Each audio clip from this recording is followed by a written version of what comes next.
Hi, this is Kendall Boyson, professional life and recovery coach, and you're listening to Encouragementology, the practice of instilling hope.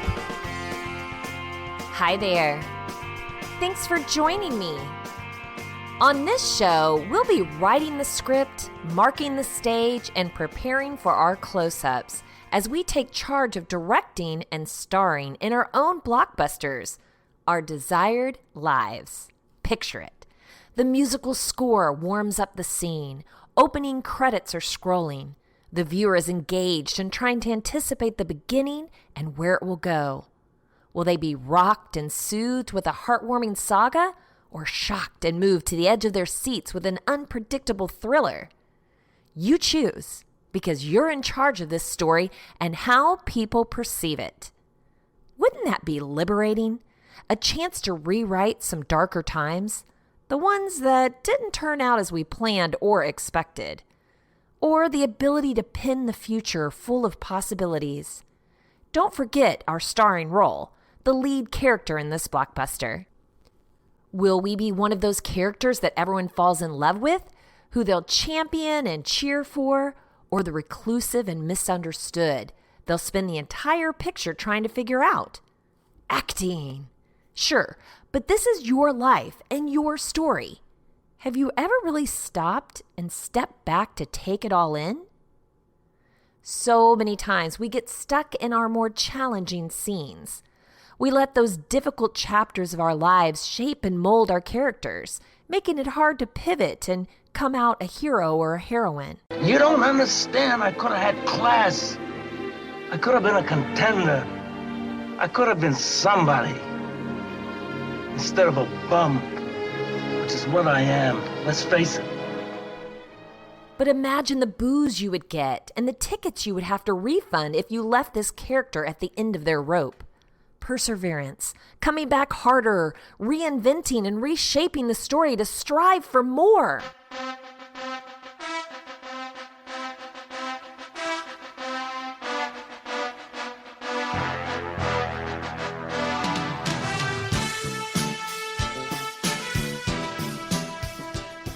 That's what leaves a crowd cheering.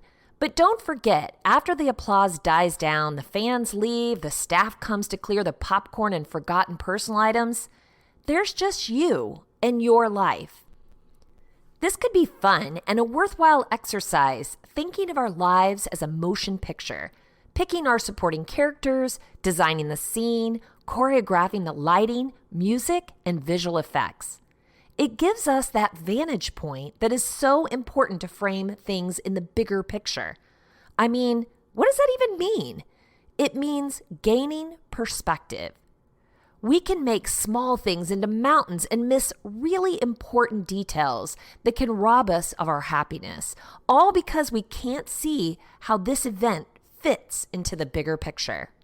So come on a journey with me through the silver screen as we look at our lives with a wide-angle lens, closing in on the meaningful moments and building suspense for what's to come. Cut!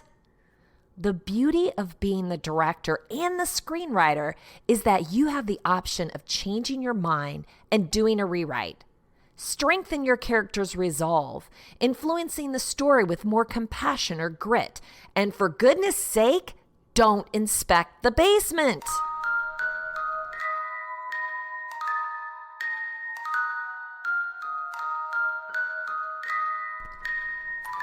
Myrna Smith helps us with Rewrite Your Story, Change Your Life, found at the Happiness Academy. Your life is your story. Write well, edit often. From Susan Statham. How are you telling the story of your life? And no, I don't mean what is your pitch or brand or how you're presenting yourself to others.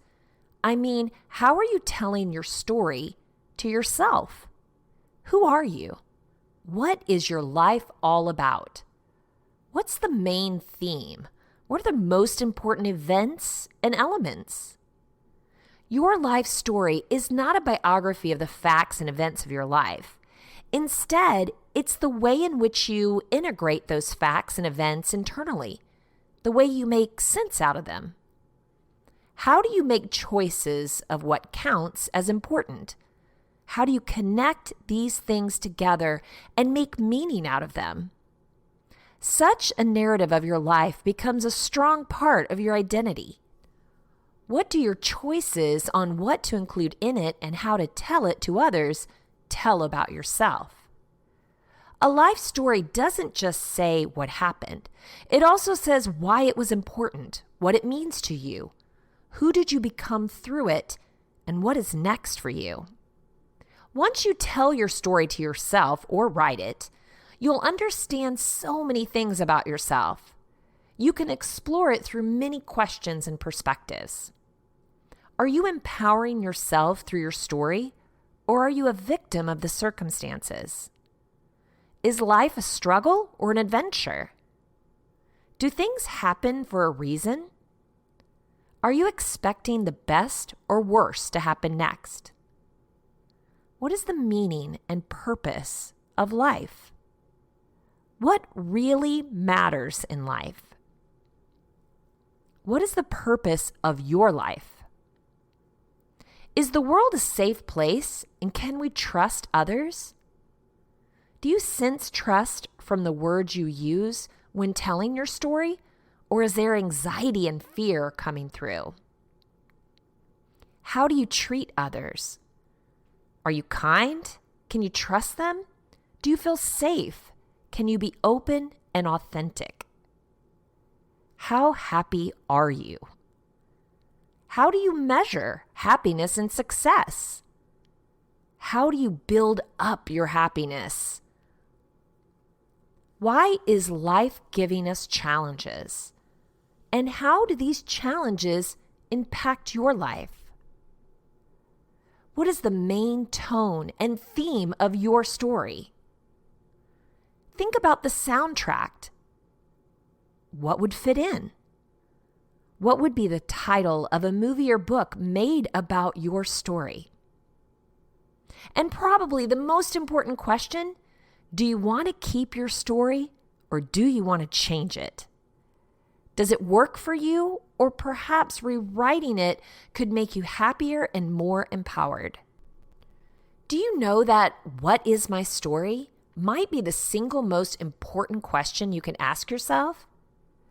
Rewriting your story is not about being delusional that bad things are actually good or in denial about anything, but it's about finding meaning in the events of your life, recognizing the learning, growth, and how these events made you the person you are, and to appreciate that person.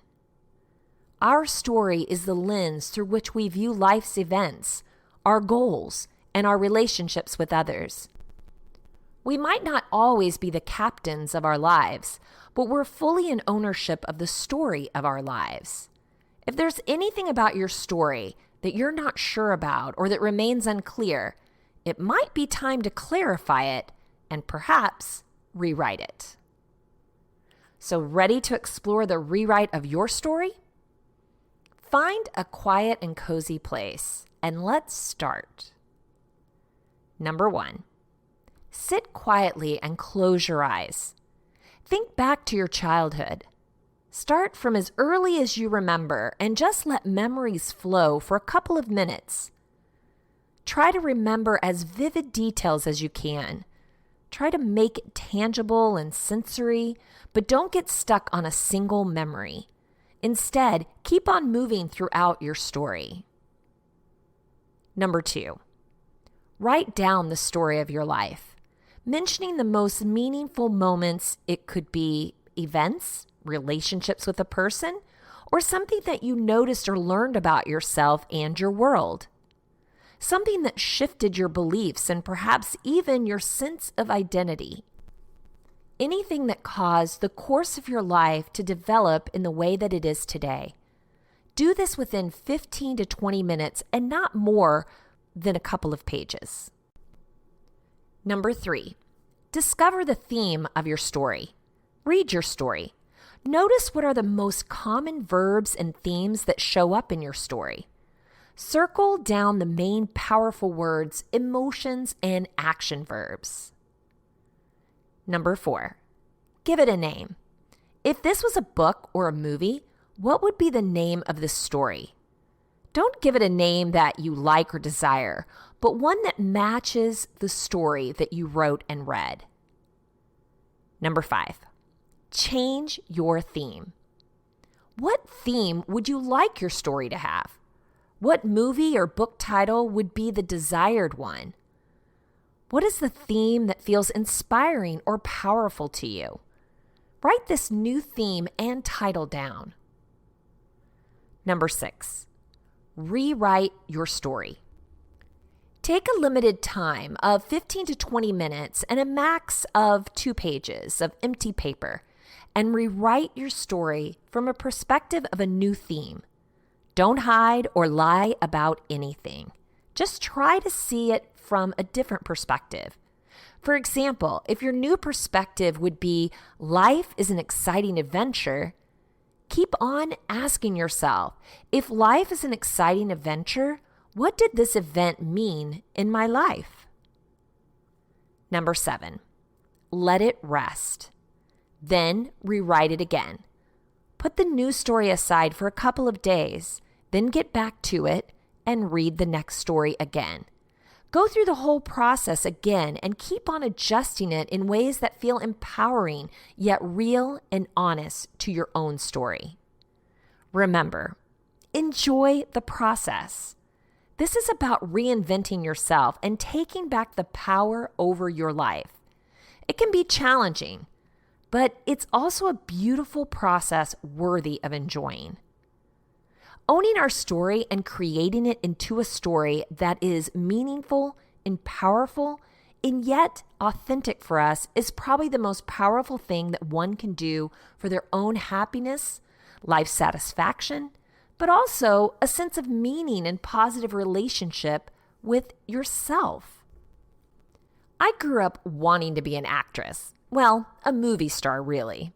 My dad has tapes where he interviewed me at age 5 with this goal in mind. It was always overly dramatic and glamorous. I even had a movie star kiss in which you would touch your lips to someone else and theatrically move your head back and forth. This is what I saw and what I wanted to emulate. I only saw the end result, the lights, camera, action. I think about social media shares being a little like this, only seeing what others want you to see and not what's behind the scenes. This gives a false impression of not nearly the entire scope of someone else's existence. For someone impressionable, an unrealistic view to try and emulate. I once coached an 18-year-old who was suffering from feelings of not being good enough. Her life wasn't exciting enough, and she felt so underaccomplished. We dug a little deeper to find that the perception she had is that everyone was so much further in life than she was, and that she would never catch up. Cut. Rewrite needed over here. John Millen explores how do people perceive you on his blog. We like to say we don't judge people, but the truth is that we do, all the time. Our subconscious minds begin assessing people from the moment we see them, and they are judging us. It's human. It's how we evolved. Our evolutionary survival instinct has wired us to address basic questions about people. Can I trust this person? How is she feeling? Friendly? Angry? Is there a threat? After the initial impression, if there is no threat, we'll continue to gather more information about who they are and how we relate. Being tribal animals, we'll evaluate their status relative to ours. Our minds will continue to process based on many factors simultaneously. We look at how they're dressed, how they walk, their confidence level, their facial expressions. Are they smiling? Are they sad? These are all analyzed by our subconscious minds instantly and recalibrated again and again as we reassess. In his landmark book, Blink, The Power of Thinking Without Thinking, Malcolm Gladwell goes deep on analyzing the process of thin slicing that allows our subconscious mind to make correct instantaneous judgments based on a myriad of factors. In one example, Gladwell documents how quickly students could accurately gauge the effectiveness of a college professor whom they've never met or even heard. So here's an excerpt. How long did it take you when you were in college to decide how good a teacher your professor was? A class? 2 classes? A semester? The psychologist Nalini Ambati once gave students 3 10-second videotapes with the sound turned off and found they had no difficulty at all coming up with a rating of the teacher's effectiveness. Then Ambati cut the clips back to 5 seconds, and the ratings were the same. They were remarkably consistent even when she showed the students just 2 seconds. Then she compared those snap judgments of teacher effectiveness with evaluations of those same professors made by their students after a full semester of class, and she found that they were also essentially the same.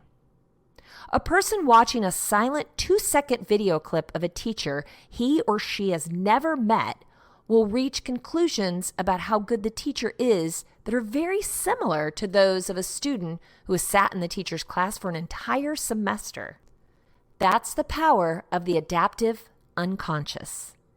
It raises the question of how we are perceived by others. What signals are you sending to others by your behavior, style of dress, manner of speaking, and body language? When people think of you, how do they perceive you? Do they think of you as friendly, annoying, smart? What is your personal brand?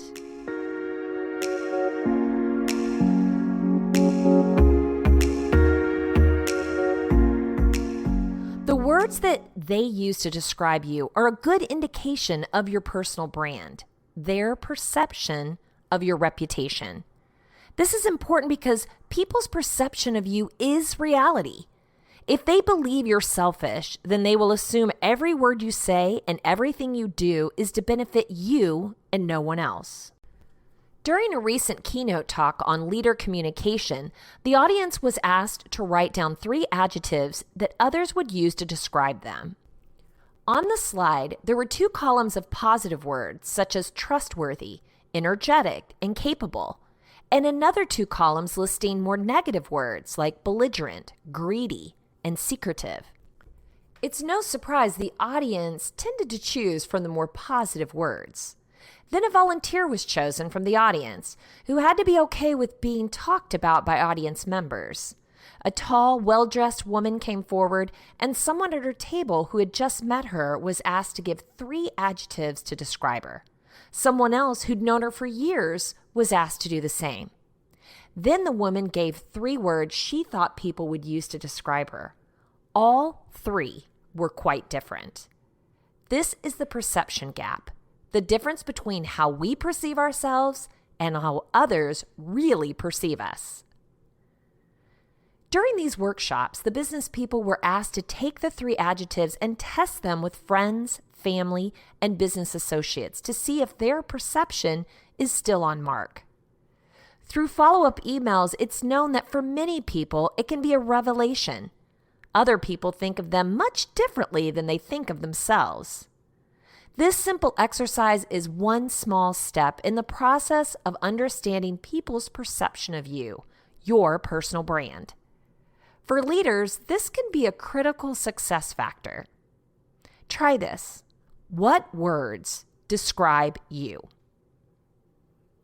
What 3 adjectives would other people use to describe you?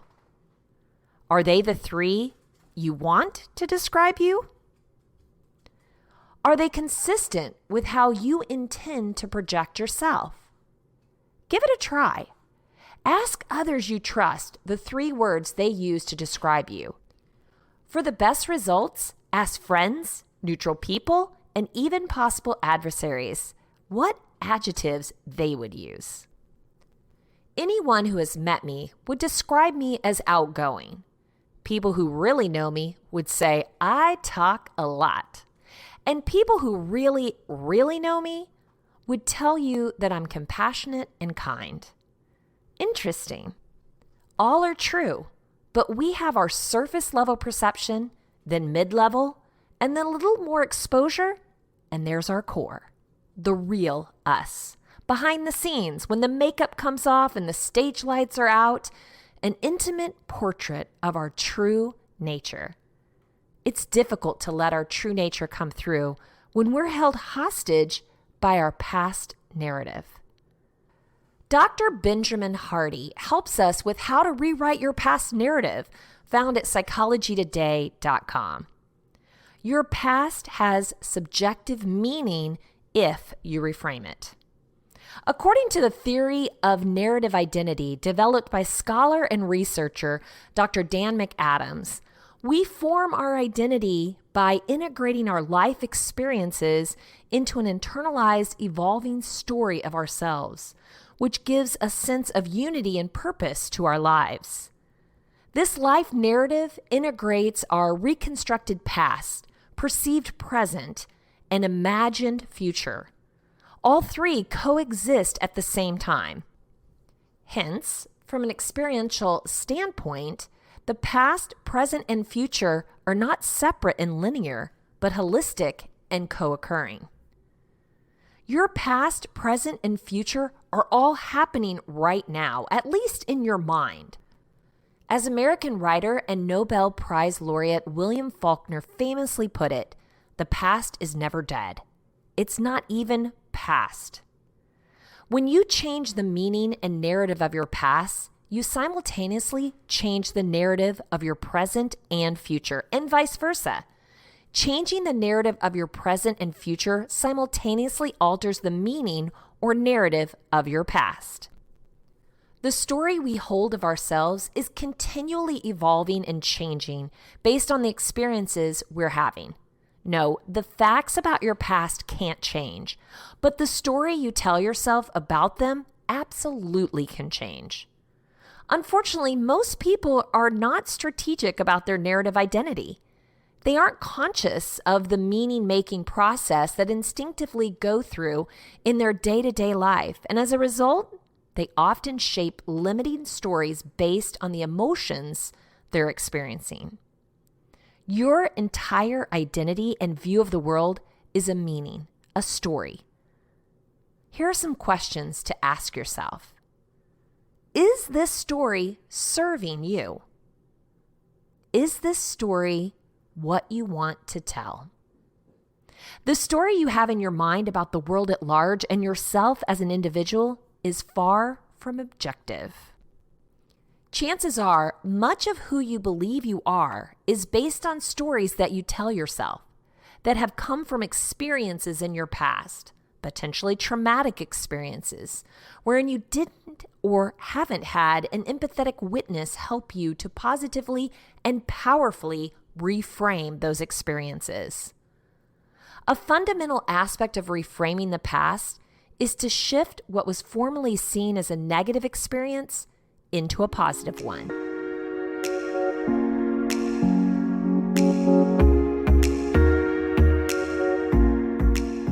Dr. Hardy says, having studied this for over a decade, I've never seen a more useful reframing technique than what Dan Sullivan calls the gap and the gain. According to Sullivan, most people are living in the gap. They always see what's missing.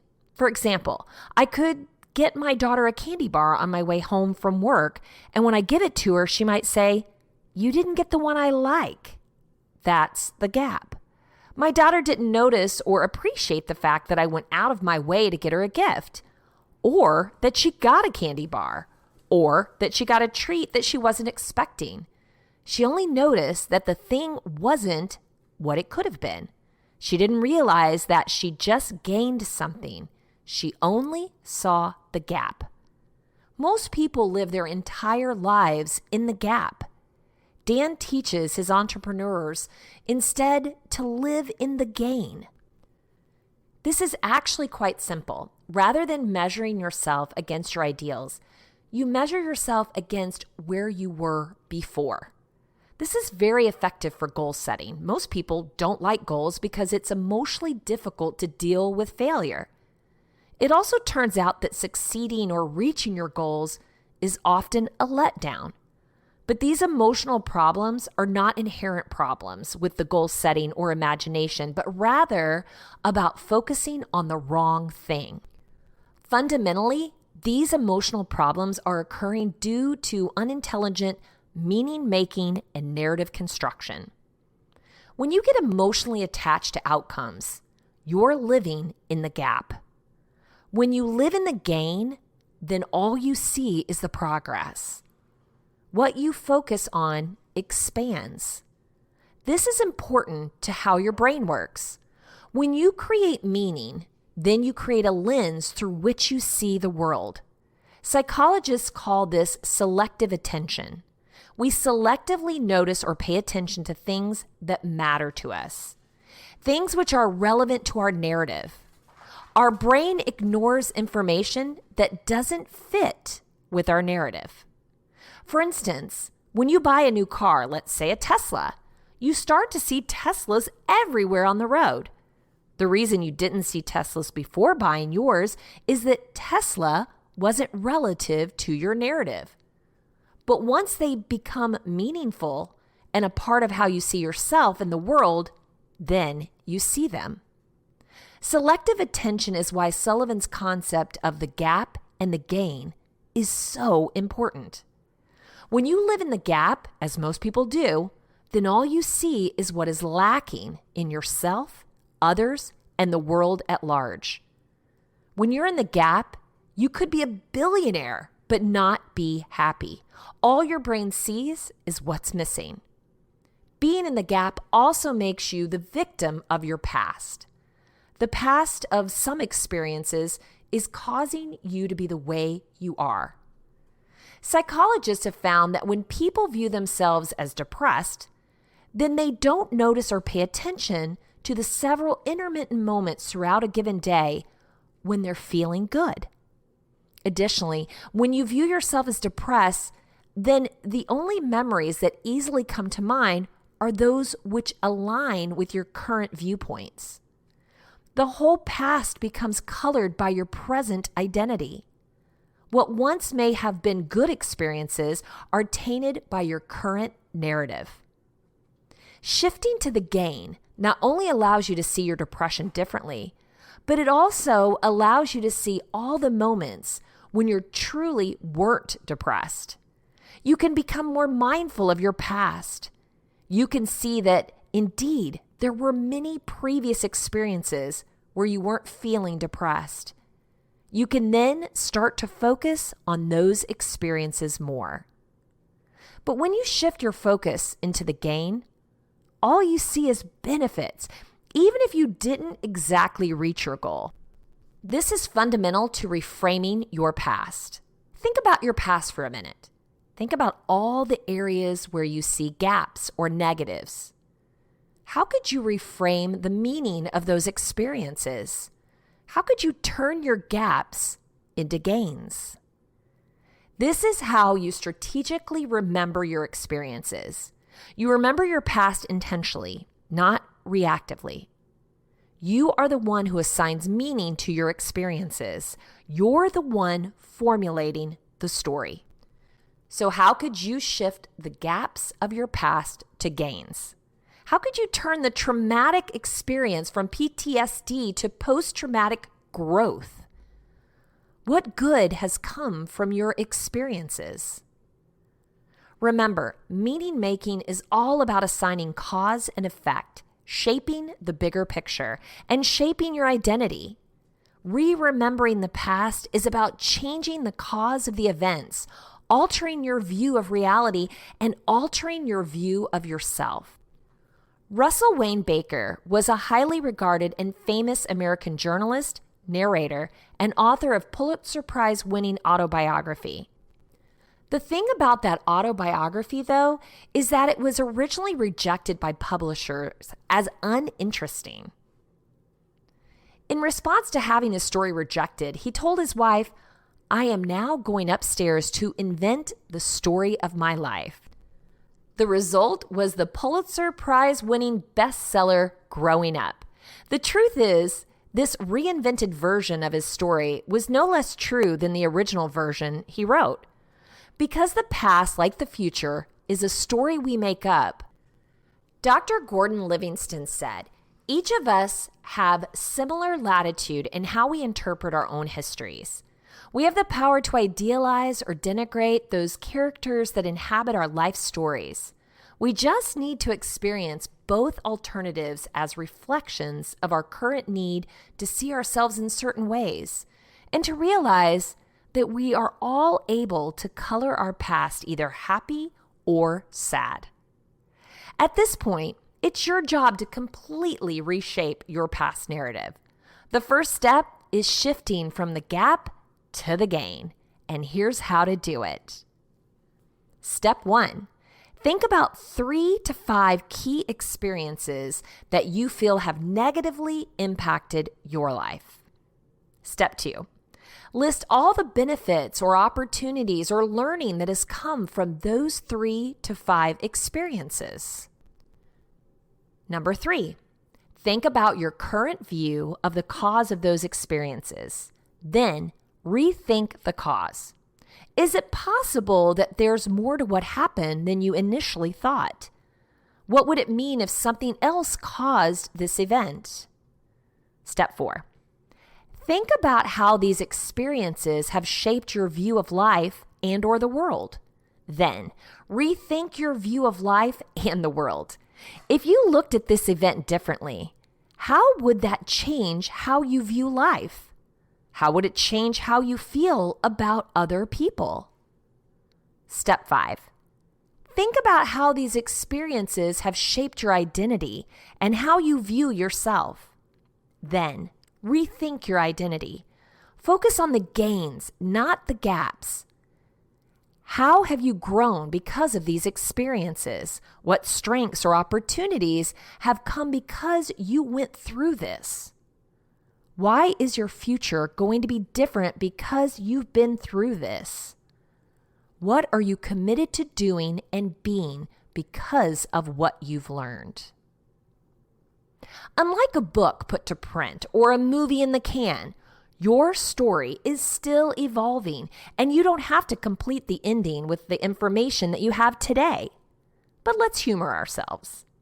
Are you riding off in the sunset, having just slayed the dragon? Were you surprised by the plot twist and unexpected ending? Are you still shaking from the final scene's revelations?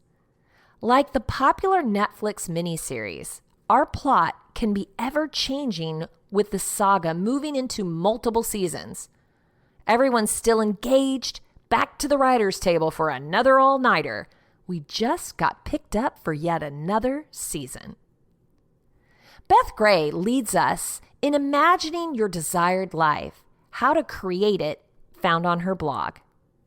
I'm no longer making promises I can't keep. Like, I'm going to exercise more. This year will be the year I get healthier. I will lose weight. I'm going to find a hobby and stick with it. I will play more. This year I will start each morning with meditation. Nope. I have no intention of setting myself up to fail, to keep my word, because I'm hesitant to give my bond unless it aligns with the perfect life that I envision building.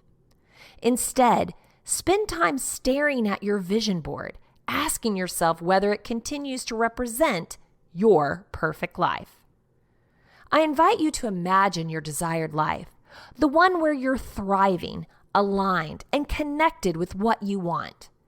What does that life vision look like? In creating your perfect life, start with your dreams and desires from the heart. Dare to ask yourself, what do I truly want? What is your vision for your future when you approach it from a place of love? Allow yourself to get away from life's distractions and find quiet time. Allow yourself space to dream and desire to feel. I invite you not to think and reflect, but to connect with your loving self.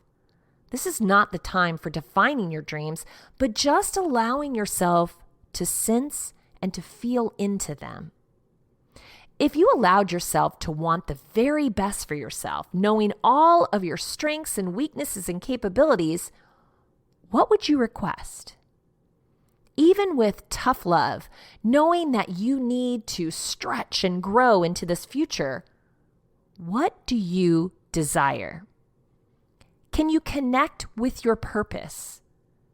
Where is that place you exercise all of your talents and know you've created your legacy in this world? While you're creating the future you want, consider the people that you love and cherish. How will you connect with them through this growth period?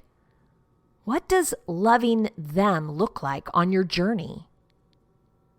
Consider your values. What's important to you?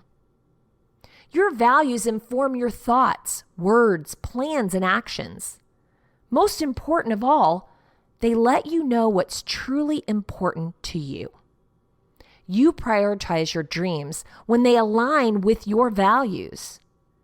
Before you start planning, find that place of inner alignment. Ask yourself this: is this who I am? While identity can be complicated, like peeling the layers of an onion, deep down, you have a sense of this is who I am. It's not your ego or a construct of your thoughts, but rather a deep inner knowing. When you're crafting your dreams and desires, do you identify with them? Can you deeply sense that they peel back layers you've been hiding behind to reveal more of who you are? Now, imagine and visualize. Now you have permission to get up into your head, but make an attempt to keep it connected to your heart and dreams. Hold on to your values and sense of identity as you imagine and visualize creating your perfect life. Use the following questions as a guide to exploring your life vision. When I genuinely love myself with all my talents and abilities, what activities do I see myself doing? What skills and tools have I developed? How do I spend my days, weeks, and months? What am I doing on the weekends as I create a lifestyle I love? Imagine what you now call work and how you live your life. Create possibilities. Staying in that creative space you've created with your imagination and visualization, take some paper and brainstorm possibilities. Set aside your judgment for now. Drop ideas onto paper. Allow them to flow quickly, imagining how you would create a lifestyle you love. How might you build a life that brings you joy and uses all of your talents and abilities? What is the legacy of your life purpose that you're creating over the coming decade or decades? To get there, start jotting down some ideas where you might need to be in the next 5 years to achieve this. What activities would you need to be involved in this year to set you on the right path? Checking for alignment. Imagine fulfilling your desires and needs. Once again, allow yourself to sit in silence. Then check your wants, dreams, desires, and needs. As you visualize and picture your life, looking at the ideas that you've created, which ideas feel fulfilling? Is there anything missing emotionally or instinctively? Consider your financial and material needs. Also, take a moment and ask yourself, what am I hungry for? Do your plans and dreams allow you to feel safe and secure? What else is required? Most importantly, check in once again with identifying with your plan. Ask yourself, is this who I'm becoming? Once you know what your perfect life would look like, start to break it down. What can you achieve in the next year, 2 years, 5 years? If you're committed to this vision for your life, prioritizing your dreams and goals, what do you need to accomplish in this time frame? People tend to overestimate what can be done in a year and underestimate what can be done in 5 years. Consider what challenges and obstacles you might be facing at any stage along the way. Also consider the success that you're already celebrating. Make sure you know the mile markers that tell you that you are on the right path for your ideal life.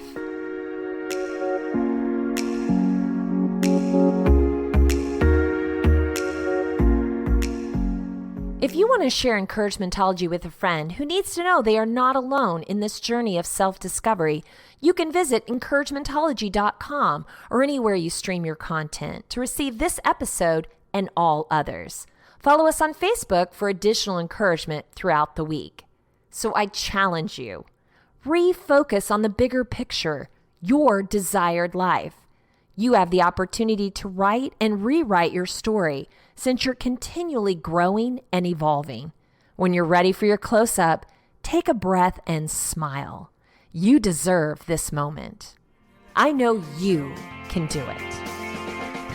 Thank you for listening to Encouragementology with Kendall Boyson, where we find positive ways to handle some of life's challenges. I stumbled through until the path was clear.